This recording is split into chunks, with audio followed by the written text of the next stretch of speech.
विश्व की सबसे बड़ी शांतिपूर्ण सभाओं में से एक है। यह भारत के 4 प्रमुख स्थानों पे आयोजित किया जाता है। प्रयागराज, हरिद्वार, नासिक और उज्जैन। हिंदू पौराणिक कथाओं के अनुसार जहां देवता और असुरों का अमृत के लिए युद्ध हुआ था और इस प्रक्रिया में अमृत की कुछ बूंदें इन 4 स्थानों पे गिरी थी। हरिद्वार, उज्जैन, नासिक और प्रयागराज। और इन्हीं 4 स्थानों पे कुंभ का आयोजन किया जाता है। हर 12 साल में इन 4 स्थानों पे एक कुंभ लगता है, लेकिन हर 144 साल में एक संयुक्त कुंभ होता है। वो होता है प्रयागराज पे, और जिसे हम महाकुंभ कहते हैं। और 2025 हमारे लिए बहुत ही खास है, क्योंकि हम हमारे यहाँ होने जा रहा है महाकुंभ। कुंभ मेले को एक प्रमुख धार्मिक आयोजन के रूप में देखा जाता है, जो जो स्वयं के पापों से शुद्ध करने और आध्यात्मिक मुक्ति प्राप्त करने का हमें अवसर प्रदान करता है। माना जाता है कि पवित्र जल में स्नान करने से पाप धुल जाते हैं और हमें पहला कुंभ 8वीं शताब्दी ईस्वी में दर्ज किया गया था। इस आयोजन को गुप्त काल के दौरान औपचारिक रूप से किया गया था, पर समय के साथ कुंभ मेले का आकार और महत्व और उसकी भव्यता बढ़ती ही चली गई, जिसे पूरे भारत और यहां तक कि दुनिया भर से भी बड़ी संख्या में श्रद्धालु शामिल होने आते हैं। यह मेला लाखों तीर्थयात्रियों, संतों और आगंतुकों को आकर्षित करता है। हम कह सकते हैं कि समय के साथ साथ धीरे धीरे कुंभ हमारी संस्कृति, विरासत का एक महत्वपूर्ण हिस्सा बन गया है, जो न केवल धार्मिक प्रथाओं बल्कि सामाजिक सद्भाव, आत्मिकता, आध्या- आध्यात्मिकता और एकता को भी प्रदर्शित करता है। महाकुंभ मेले में सबसे महाकुंभ मेलों में सबसे बड़ा मेला है। 12वें चक्र में प्रयाग में मनाए जाने वाला कुंभ नहीं, महाकुंभ, जो इस साल 144 वर्षों के बाद 2025 में आया है। कुंभ के मेले के दौरान कई आध्यात्मिक प्रवचन, वाद विवाद और साधुओं का जमावड़ा भी लगता है। कुंभ मेले में आए हुए साधु भी प्रमुख भूमिका निभाते हैं।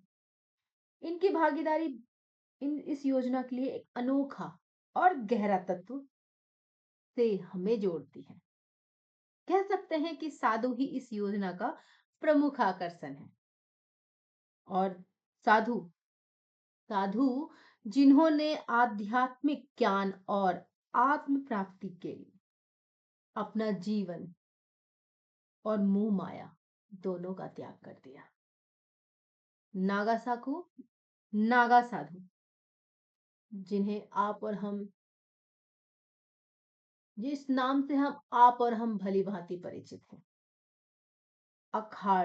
अखाड़े जैसे निर्मोही अखाड़ा, अखिल भारतीय अखाड़ा परिषद, जूना अखाड़ा और दिगंबर अखाड़ा। इनके अलावा और भी बहुत से अखाड़े हैं जो इस शिविरों का आयोजन करते हैं, जिन्हें भंडारा कहा जाता है। मेले के दौरान अखाड़े आध्यात्मिकता प्रवचन और सांस्कृतिक कार्यक्रम को भी आयोजन करते हैं।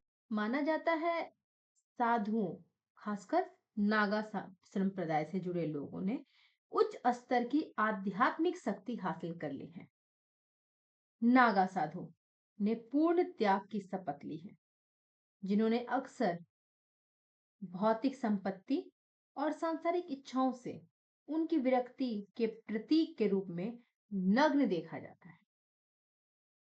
मेले के दौरान सबसे पवित्र क्षण शाही स्नान होता है, जहां साधु सबसे पहले नदी में पवित्र डुबकी लगाते हैं और इसे शुद्धिकरण अनुष्ठान के रूप में भी देखा जाता है।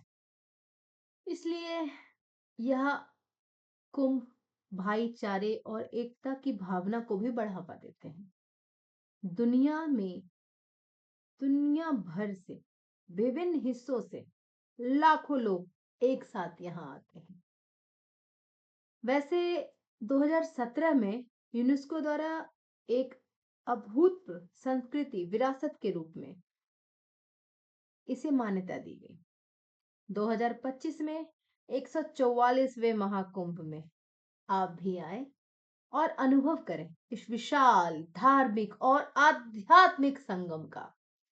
वैसे लगभग मुझे लगता है कि 40 करोड़ अमेरिका की आबादी होगी।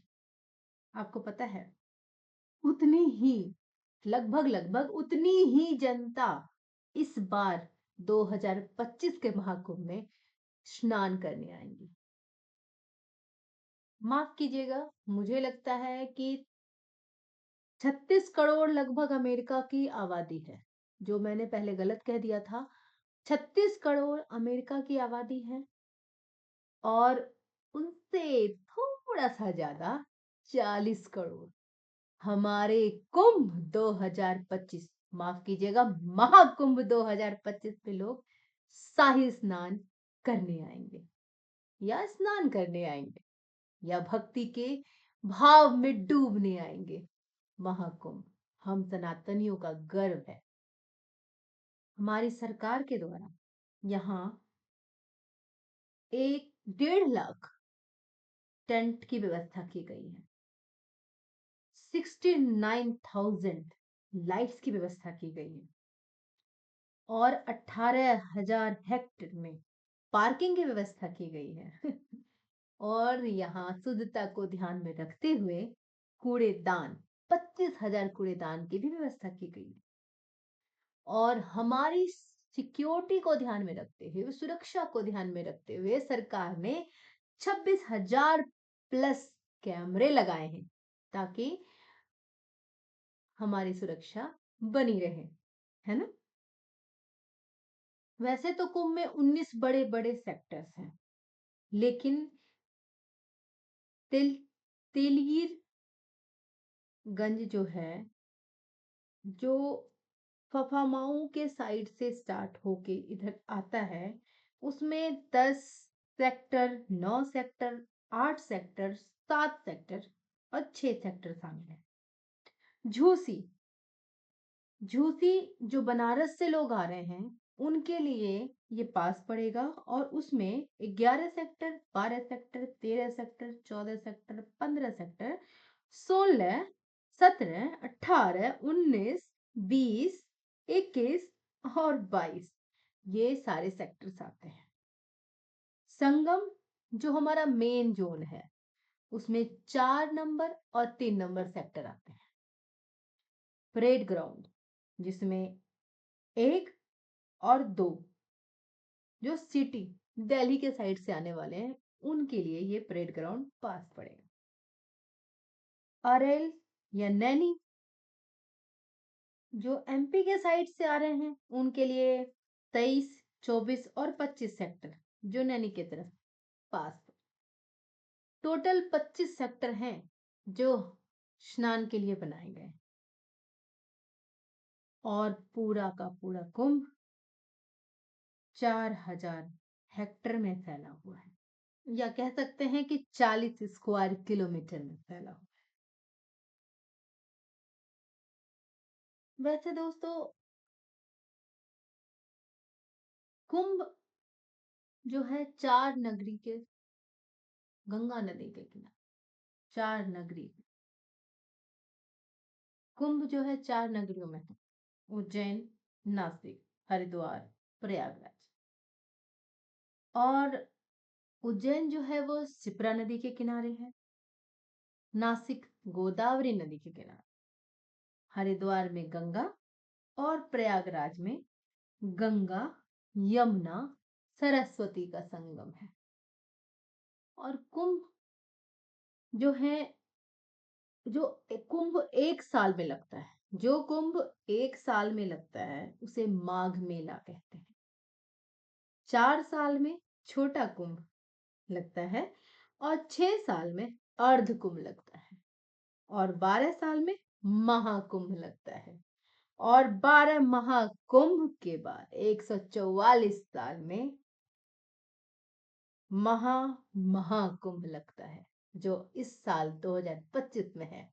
12 पूर्ण महाकुंभ होने के बाद लगता है जो लास्ट टाइम 1880 में हुआ था और अब 2025 में है। और अब बात करते हैं शाही स्नान की। तो 2025 में पहला शाही स्नान 13 जनवरी जो पौष पूर्णिमा पड़ता है। दूसरा है 14 जनवरी को महासंक्रांति और तीसरा शाही स्नान है 29 जनवरी मौनी अमावस्या और चौथा शाही स्नान है 3 फरवरी बसंत पंचमी को और 12वां शाही स्नान सॉरी माफ कीजिएगा 5वां शाही स्नान है 12 फरवरी को जो माघी पूर्णिमा को पड़ता है और आखिरी शाही स्नान 2025 महाकुंभ का 26 फरवरी जिस दिन हर हर गंगे कहते हुए हम शंभू बाबा को याद करते हुए महाशिवरात्रि को कुंभ को आखिरी शाही स्नान के साथ अलविदा कहेंगे।